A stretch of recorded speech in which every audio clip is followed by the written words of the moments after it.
इसी के अकॉर्डिंग आपका ऐसे आता है एग्जाम में। आगे जैसे कि फर्स्ट मैंने बताया कि पॉजिटिव टॉपिक्स पे आपको दे दिया जाएगा ऐसे लिखने के लिए, तो आपको फ्रेम कैसे करना है? फर्स्ट आपको डालना है प्रस्तावना, सेकंड में उसके बारे में परिभाषा या परिचय। जैसे हम लोग पॉजिटिव टॉपिक्स में ले लेते हैं, G20 को ही उदाहरण करके ले लेते हैं, तो इसमें प्रस्तावना लिखे, उसके बारे में परिभाषा लिखे, परिचय लिखे, उसकी ऐतिहासिक पृष्ठभूमि लिखे। फिर चुनौतियां क्या है, G20 सम्मेलन हुआ, उसकी चुनौतियां क्या थी, समाधान क्या थे, समाधान क्या निकला था उसमें, सरकार के क्या प्रयास थे, आगे की राह और सुझाव क्या हो सकते हैं, और लास्ट में हम लोगों को क्या बताना है, उपसंहार। तो इस उपसंहार लास्ट में जो है उसमें आप कविता के माध्यम से या फिर आप कोई स्लोगन के माध्यम से इसके बारे में बता सकते हो। ये होता है पॉजिटिव टॉपिक्स। देन अगेन हम नेगेटिव टॉपिक्स का भी सेम देख लेते हैं। इसका भी जो फ्रेम होगा आपका ऐसे का वो भी सेम होगा। इसमें भी प्रस्तावना, परिभाषा, परिचय और ऐतिहासिक पृष्ठभूमि आपकी, और ये तीनों सेम है।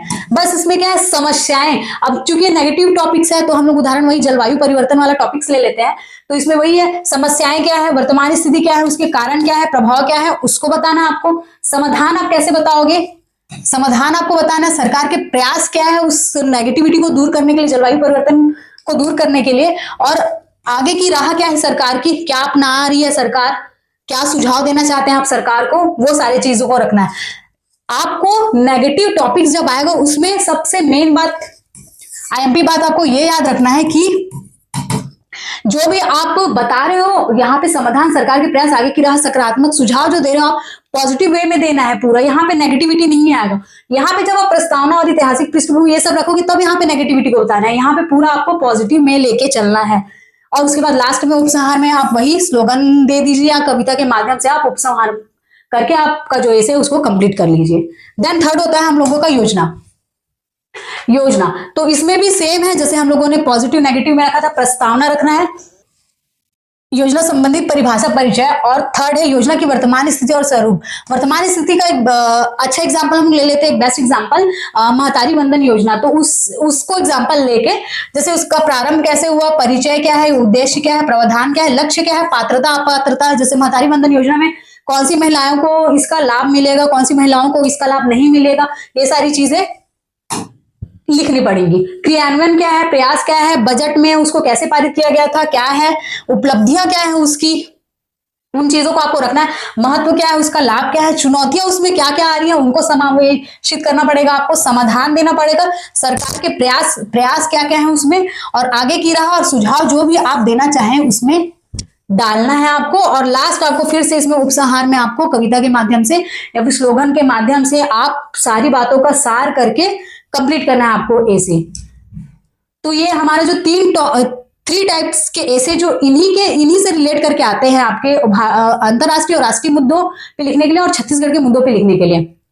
इसमें से मेरा लर्निंग ये होता है कि जो भी आप ऐसे लिखे उसको try to create your own, मतलब आप अपने से लिखे, आप अपना स्ट्रेंथ उसमें डालें कि औरों के ऐसे से मेरा ऐसे कैसे अलग हो सकता है, क्योंकि कंटेंट तो लगभग सबका सेम ही रहेगा गवर्नमेंट के डाटा से, गवर्नमेंट के साइट से। आप अपना और क्या थिंक उसमें डाल सकते हो। जब चेकर चेक करेंगे आपके ऐसे वाली कॉपी को तो उनको क्या नया दिखे कि आपको औरों से ज्यादा नंबर मिले और आपका जो वेटेज हो मार्क्स में वो हायर हो। तो और एक चीज मेन बात, जब आप ऐसे लिखेंगे तो आपको मैप या फ्लो चार्ट कब यूज करना है, अननेसेसरी नहीं करना है, जब जरूरत हो तभी करें आप। जैसे कि लास्ट टाइम 2022 के मेंस में राम वन गमन पथ आया था, तो उसमें क्या करना था, राम गमन पथ जहां जहां पे चिन्हांकित किया गया है कि यहाँ पे राम जी का प्रवेश हुआ था, यहाँ से राम जी गए थे, तो वो सारे जितने भी राम गमन पथ थे उसको आप अगर फ्रेम करते डायग्राम के माध्यम से या फ्लो चार्ट के मतलब मैप के थ्रू अगर आप बताते तो बहुत बढ़िया वे था सामने वाले को इजीली समझाने का। तो वहां पे सबसे प्लस पॉइंट था आपका मैपिंग करना। उसके बाद प्ले ऑन योर स्ट्रेंथ, आपको अपने स्ट्रेंथ के अकॉर्डिंग ही आपका जो एसे उसको रेडी करना है। Focus on time and space, ये सबसे मेन पॉइंट है आपका, आपको अपना टाइम और स्पेस मैनेजमेंट करके ही चलना है।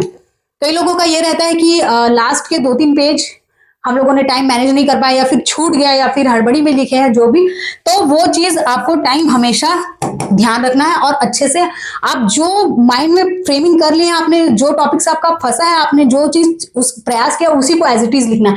और 6 पेज 750 शब्द आपके 6 पेजेस में कंप्लीट हो जाएंगे, तो उसमें आपको कंप्लीट करना है।